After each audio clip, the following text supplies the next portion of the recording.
Hi, fellow art teachers at the place I love the best, my favorite board. I just thought I would tell you something funny to start your day.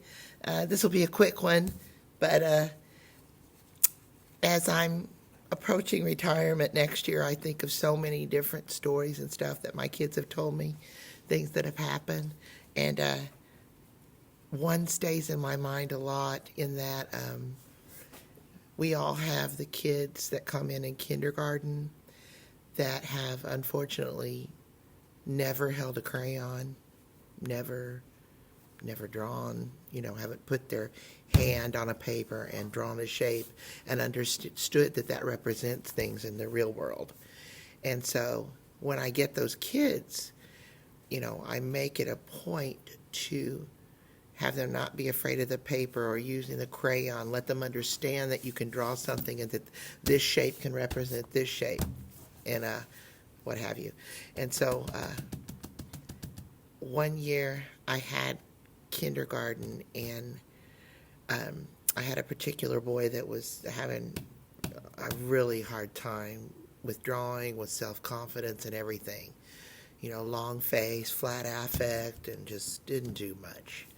And so we had a free drawing day, and I told the kids that they could draw whatever they like. I think we had 20-minute art classes at that time. So they were just drawing whatever they wanted. They were experimenting with lines and shapes.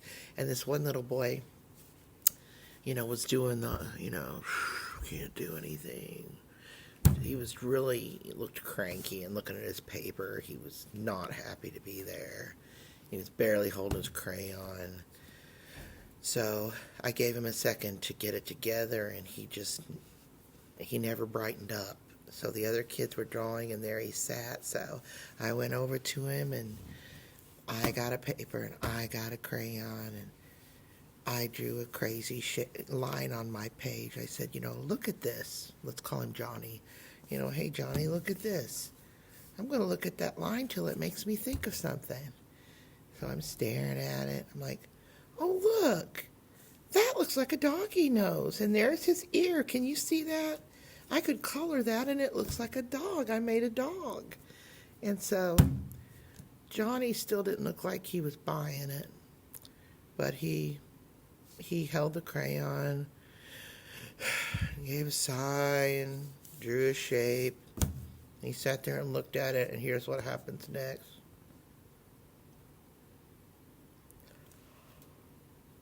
And I'm like, what'd you do, Johnny? He goes, it's a holiday ham! He was so happy that he drew a holiday ham, and he colored it. And from then on, Johnny understood that things on our paper could represent things in real life.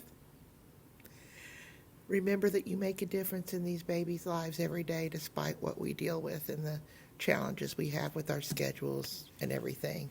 Keep doing what you're doing because it's worth it.